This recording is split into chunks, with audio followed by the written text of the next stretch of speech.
یہ دنیا جو ہے 3-4 سال 5 سال اس سے زیادہ نہیں، چند برسوں میں یہ انسان کو بھلا دیتی ہے. اور اگر انسان کو اپنی پہچان اپنا ذکر باقی رکھنا ہے تو بھی وہ راستہ صرف اور صرف اہل بیت علیہ السلام کا راستہ ہے. ایک عام انسان ہے، دنیا میں پیدا ہوتا ہے، مر کے چلا جاتا ہے، اولادیں سال بھر 2 سال 3 سال 4 سال بہت نیک اولاد ہوئی تو 10-12 سال میں اپنے والدین کو یاد کر لیا، اس کے بعد اولادیں بھی نہیں یاد کرتی. یعنی انسان دنیا میں آیا، مر کے چلا گیا، نہ اس کو یاد کیا جا رہا ہے، نہ اس کو کوئی پوچھنے والا ہے، نہ اس کے کوئی احوال کوئی خبر پر جانے والا ہے. لیکن انسان کی زندگی جب کامیاب زندگی ہو جاتی ہے، جب انسان اہل بیت کے خاطر زندگی گزارے، جب اہل بیت کے خاطر زندگی گزارتا ہے تو اس کی موت بھی اہل بیت کے خاطر ہوتی ہے، اس کی زندگی بھی اہل بیت کے خاطر ہوتی ہے. اور جب انسان کی موت اہل بیت کی موت کے خاطر ہو جائے تو پھر قیامت تک کے اس انسان کا ذکر رہے گا، اس انسان کا وجود رہے گا. اور آپ دنیا میں دیکھیے نہ جانے کتنے افراد آتے ہیں اور چلے جاتے ہیں جن کا کوئی نام و نشان نہیں، لیکن جنہوں نے اہل بیت علیہ السلام کے خاطر اپنی زندگی کو گزارا ہے، چاہے صدیاں گزر جائیں لیکن ان کا ذکر ان کا نام و نشان باقی رہتا ہے. ایک صلوات دیجیے. جب انسان اہل بیت کے خاطر اپنی زندگی گزارتا ہے، انسان ایک بہترین محل بنا دے، بہت اچھا محل بنا دے، بہترین گھر بنا دے، اس میں دنیا بھر کی تمام آسائش اور آرام رکھ دے اور کوئی ثانی اس محل کا نہ ہو، لیکن جب وہ مر جائے گا تو کچھ دن کے بعد وہ محل کھنڈر میں تبدیل ہو جاتے ہیں، وہ محل کھنڈر میں تبدیل ہو جاتے ہیں. نہ جانے کتنے بڑے بڑے آپ نے حکمرانوں اور بادشاہوں کے محل دیکھے ہیں کہ جو آج کھنڈر میں تبدیل ہو چکے ہیں. 100 سال 200 سال کے بعد 50-100 سال 200 سال کے بعد وہ محل کھنڈر میں تبدیل ہو جاتے ہیں. آپ جائیے دنیا میں دیکھیے نہ جانے کتنے محل ہوتے ہیں کہ جو کھنڈر میں تبدیل ہو جاتے ہیں. کیوں؟ کیونکہ انہوں نے جو زندگی گزاری وہ دنیا کے خاطر زندگی گزاری، انہوں نے اپنی زندگی میں محل تو تعمیر کر دیا لیکن وہ محل مرنے کے بعد کھنڈر میں تبدیل ہو جاتا ہے. لیکن جو اہل بیت کے خاطر خرچہ کرتا ہے، اگر اہل بیت کے خاطر امام حسین علیہ السلام کے خاطر وہ ایک امام باڑہ بھی بنا دیتا ہے تو صدیاں گزر جاتی ہیں، وہ امام باڑہ بھی باقی رہتا ہے، بنانے والے کا بھی ذکر باقی رہتا ہے، جس کے خاطر بنایا ہے اس کا بھی نام باقی رہتا ہے. اور جو امام حسین اور اہل بیت علیہ السلام جو اوپر خرچ کرتا ہے پھر اس کا نام باقی رہتا ہے. آج اگر ایک انسان ہے تو اپنے باپ کا نام یاد ہوگا، دادا کا نام یاد ہوگا، بہت اگر انسان کو یاد ہوگا تو اپنے پردادا کا نام. اس سے زیادہ انسان کو اپنے آباء و اجداد کے نام نہیں یاد رہتے ہیں. لیکن آج اگر کسی چھوٹے سے بچے سے بھی لکھنؤ میں پوچھ لیے کہ بڑا امام باڑہ کس نے بنایا تو وہ کہہ دے گا اسد الدولہ نے بنایا. کیوں؟ کیونکہ انہوں نے اپنی زندگی کو اپنے لیے نہیں بلکہ جو بھی خرچ کیا ہے وہ اہل بیت علیہ السلام کے خاطر خرچ کیا. انہوں نے اپنی دولت کو وہاں خرچ کیا کہ جہاں خرچ کرنے سے دولت کم نہیں ہوتی ہے بلکہ بڑھتی ہے. ایک صلوات دیجیے پر محمد. اب انسان اہل بیت کے خاطر اپنی زندگی گزارے اور اہل بیت کا ذکر کرے، اہل بیت کے خاطر خرچ کرے. ضروری نہیں انسان کے مال و دولت ہو تبھی وہ اہل بیت کے خاطر خرچ کر کے اپنے نام کو باقی رکھ سکتا ہے، بلکہ اہل بیت کی زندگی کو اپنی زندگی کو اتارے. اہل بیت کے خاطر کوئی اگر شاعر ہے، کوئی ذاکر ہے تو وہ بھی اپنے وجود کو باقی رکھ سکتا ہے اہل بیت کے ذکر کے خاطر. تو انسان اپنی دولت کو اگر دنیا میں خرچ کرتا ہے تو وہ ختم ہو جاتی ہے، اس کا وہ ختم ہو جاتی ہے، اس کا وجود ختم ہو جاتا ہے. لیکن جب اہل بیت میں خرچ ہوتی ہے تو وہ انسان تو مر جاتا ہے لیکن اس کی دولت ہمیشہ باقی رہتی ہے. پھر صدیاں یہ کہتی ہیں کہ یہ امام باڑہ فلاں نے بنایا تھا، یہ کربلا فلاں نے بنائی تھی، یہ کربلا فلاں نے بنائی تھی، یہ روزہ فلاں نے بنایا تھا. اب چاہے دنیا انسان اپنے آباء و اجداد کو نہ یاد رکھے لیکن جس نے کربلا بنائی، جس نے امام باڑہ بنایا، جس نے عطا خانہ بنایا، اس کے نام کو یاد رکھتے ہیں. یعنی یہ پتہ لگا، یہ اندازہ ہو گیا کہ امام حسین علیہ السلام اور اہل بیت کے خاطر اگر انسان اپنے مال کو خرچ کرے تو وہ مال کم نہیں ہوتا بلکہ وہ مال بھی باقی رہتا ہے اور جو مال خرچ کرتا ہے اس کا نام بھی باقی رہتا ہے. ایک صلوات دیجیے.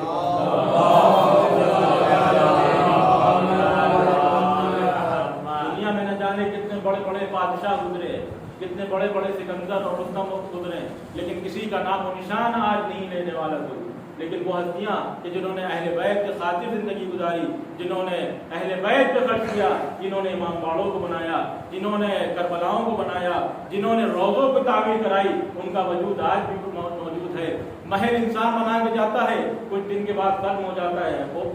تباہ ہو جاتا ہے، کھنڈر تبدیل ہو جاتا ہے، لیکن ایک انسان روضہ بنا دیتا ہے، ایک کربلا بنا دیتا ہے، ایک امام باڑہ بنا دیتا ہے۔ آج اگر انسان کوئی بڑے امام باڑے میں جائے، چھوٹے امام باڑے میں جائے، کسی امام باڑے میں جائے، تو وہاں جاتے ہی سب سے پہلے تصور جو آتا ہے اس کے بنانے والے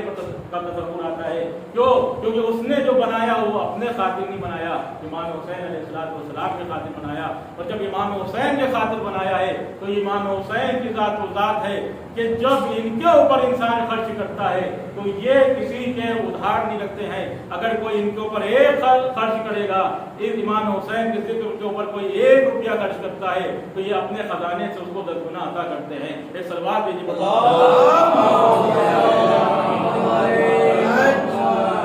یہ دولت میں برکت دیتے ہیں، یہ عطا کرتے ہیں کہ ہاں دیکھو اگر تم نے ہم پہ جو ہے خرچ کیا ہے تو تمہاری دولت میں جو ہے بے برکتی نہیں ہوگی بلکہ برکت ہوگی۔ اور یہی وجہ ہے کہ جو دنیا میں انسان اہل بیت کی خاطر زندگی گزارتا ہے، ظاہراً وہ مالی اعتبار سے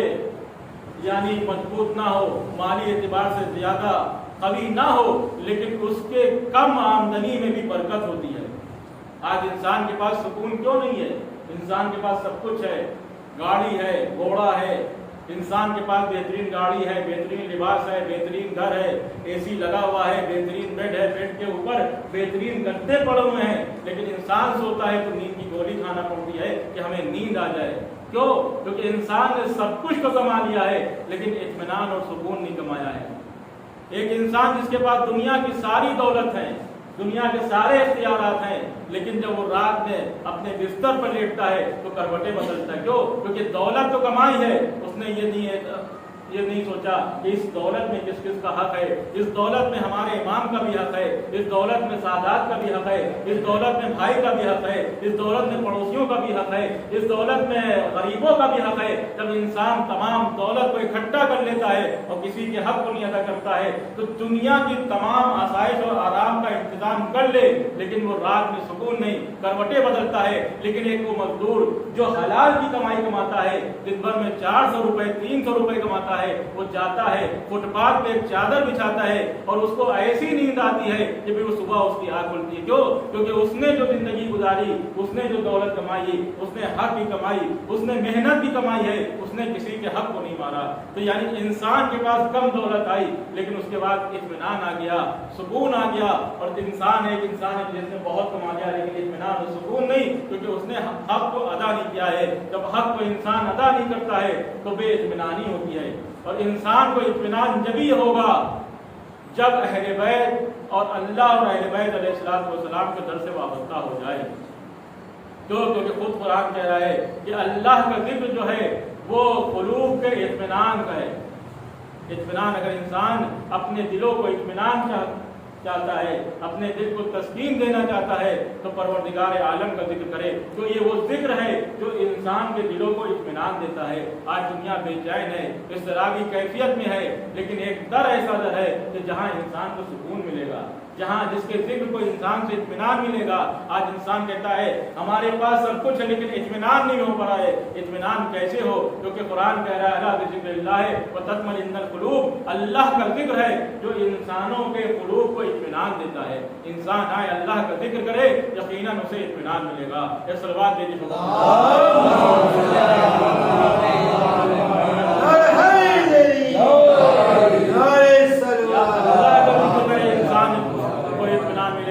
یا ان افراد کا ذکر کرے جن کو اللہ نے اختیارات دیے ہیں، ان انسان کا ذکر کرے، اور وہ افراد جو ہیں کوئی اور نہیں بلکہ محمد اور آل محمد اہل بیت علیہ السلام ہیں کہ جن کو اللہ پروردگار عالم نے اختیار دیے ہیں کہ ہاں یہ ہے، اگر آؤ تمہیں پاس کوئی مشکل ہے ان کے در پہ آ جاؤ، تمہارے پاس کوئی پریشانی ہے ان کے در پہ آ جاؤ، تمہیں اگر کچھ باتیں کرنا ہے رات کی تاریکی میں آ جاؤ، ہمارے پاس آ جاؤ، اہل بیت کا وسیلہ دو، اہل بیت کے وسیلے سے مانگو، ہم تمہیں عطا کریں گے۔ اور یہ اہل بیت جو ہیں جو اگر ان سے انسان وابستہ ہو جائے تو اس کی دنیا بھی سنور جاتی ہے، اس کی آخرت بھی سنور جاتی ہے۔ اور انسان اہل بیت کے خاطر اگر کوششیں کرتا ہے، اگر کسی کے پاس مال ہے اہل بیت کے اوپر خرچ کر رہا ہے تو اس کے مال اور دولت میں اضافہ ہوگا، اس میں برکت ہوگی۔ اگر کوئی انسان ہے اہل بیت کا ذکر کر رہا ہے تو اس ذکر کی وجہ سے انسان باقی رہتا ہے۔ کوئی شاعر ہے اگر اہل بیت کا ذکر کر رہا ہے تو وہ اس شاعری کی وجہ سے شاعری کی ممانعت کی گئی ہے، شاعر کو صحیح نہیں کہا گیا ہے، شاعر کی ممانعت کی گئی ہے۔ لیکن وہ شاعر کہ جو اہل بیت علیہ الصلوۃ والسلام کی شان میں ہو، اس شاعر کی جو ہے ان شعراء کی ممانعت نہیں، اس شاعری کی ممانعت، اس شاعری کو منع نہیں کیا گیا ہے۔ اور خود چھٹے امام جعفر صادق بارگاہ میں شاعر بیٹھا ہوا اور کچھ اشعار پڑھ رہا تھا اور مولا اس پہ خوش ہو رہے تھے، تو کسی نے پوچھا کہ اے مولا یا رسول اللہ، شاعری تو آپ کے یعنی منع کی گئی ہے، شاعری کے تو دین میں جو ہے وہ ممانعت ہے۔ کہ بے شک دین میں جو ہے شاعری کی ممانعت ہے، لیکن ہم اہل بیت کی خاطر اگر کوئی شاعری کرتا ہے تو اس دین وہ جو ہے بہترین ہے، بلکہ وہ اللہ کی پسندیدہ چیز ہے۔ اگر وہ اہل بیت کے خاطر اہل بیت کی منقبت ہو رہی ہے تو وہ شاعری بھی پروردگار عالم کو پسند ہے۔ ایک مرحوم کے سارے ثواب کی مجلس جو شاعر بھی تھے، مؤذن بھی تھے، اور ان دونوں کا مرتبہ جو ہے بہت بلند ہے۔ اہل بیت سے اگر انسان وابستہ ہو جائے، چاہے شاعر ہو، چاہے خطیب ہو، چاہے ازادار، ایک ازادار کی اتنی اہمیت ہے، اگر انسان روایتوں میں پڑھ لے کہ ایک ازادار کے کتنا اختیارات ہوں گے، یعنی معیشت کے میدان میں ایک ازادار جو امام حسین علیہ السلام کی ازاداری کر رہا ہے، معیشت میں اس کے پاس کتنے اختیارات ہوں گے، اگر یہ ازادار کو معلوم ہو جائے تو وہ اس کے لیے فخر کے لیے یہی کافی ہوگا۔ اہل بیت علیہ السلام کی تو بہت بڑی منزلت ہے، ان کے اختیارات تو بہت زیادہ ہیں۔ ایک وہ ازادار جو امام حسین علیہ السلام کی ازاداری کر رہا ہے، معیشت میں اس کے اتنے اختیارات ہوں گے کہ اہل معیشت حیران ہو جائیں گے کہ یہ حسین سے وابستہ تھا، اس کے پاس اتنے اختیار آ جائیں۔ تو اگر کوئی امام حسین کی خاطر اشعار کہہ رہا ہے یا امام حسین کی خاطر ذکر کر رہا ہے، امام حسین کا ذکر کر رہا ہے اور امام حسین کا جو ذکر کرے گا تو یہ وہ ہیں جو کہتے ہیں تم میرا ذکر کرو، ہم تمہارا ذکر کریں گے۔ اگر اہل بیت کا ذکر کوئی انسان کر رہا ہے تو یہ اس کے ذکر کو بھی باقی رکھتے ہیں۔ اور آپ نے دیکھا دنیا میں نہ جانے کتنے ایسے افراد ابھی بھی باقی ہیں کہ جن کے انتقال کو، جن کی وفات کو تو کئی صدیاں گزر گئی ہیں، لیکن ان کا وجود آج بھی باقی، کیونکہ انہوں نے اپنی زندگی کو اہل بیت کی زندگی، اہل بیت کے لیے گزارا، انہوں نے جو کلام کیا وہ اہل بیت کے کلام کیا۔ ایک مرحوم کے سارے ثواب کی مجلس ہے، اور بہترین سارے ثواب جو ہے تمام طرح کے سارے ثواب ہوتے ہیں۔ دین نے بتایا ہے کہ اگر انسان جو ہے کسی کو اگر پانی بھی پلا دے اور اپنے مرحوم کی طرف منسوخ کر دے تو کے سارے ثواب، اس کا ثواب اس کو پہنچے تو پہنچے گا۔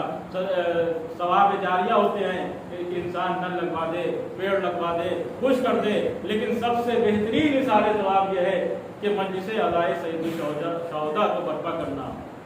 یہ بہترین سارے ثواب ہے کہ جو مرنے والے کے لیے بہترین ہوتا ہے، جو اس کی قبر کو منور کر دیتا ہے، اور وہ بھی ایک ایسا مرحوم کہ جو شاعر بھی تھا، خود یعنی پڑھتا بھی تھا، بہترین یعنی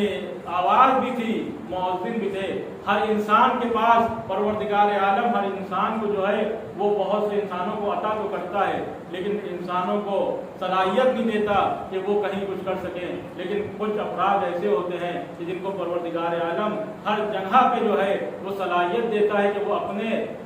صلاحیت کو جو ہے اس کا اظہار کر سکیں۔ تو جن مرحوم کے سارے ثواب مجلس عالم صاحب آپ نے دیکھا ہوگا کہ وہ نماز میں بھی جب آتے تھے تو پہلے آ کے بیٹھ جاتے تھے، اذان کا انتظار کرتے تھے، اور مؤذن کا بھی بہت، اذان کا بھی یعنی ان کو ایک بہت شوق ہوتا تھا کہ ہاں تو انسان اگر مؤذن ہے، مؤذن کا بھی مرتبہ بہت بڑا ہے۔ نبی کریم صلی اللہ علیہ وسلم نے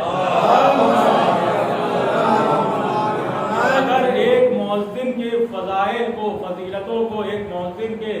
اگر کیا مرتبہ ہے اور اذان دینے کا کیا ثواب ہے، اگر انسانوں کے درمیان بتا دیا جائے تو مسجدوں میں خون خرابہ ہو جائے گا، اس لیے کہ اذان ہم دیں گے، اذان ہم دیں گے۔ صرف اذان دینے کی اہمیت اتنی نبی کریم نے ارشاد فرمائی ہے کہ اگر مؤذن کے یعنی جو مرتبہ ہے اذان دینے کا اگر وہ بتا دیا جائے تو مسجدوں میں جو ہے وہ خون خرابہ ہو جائے، اس سے کہ اذان ہم دیں گے۔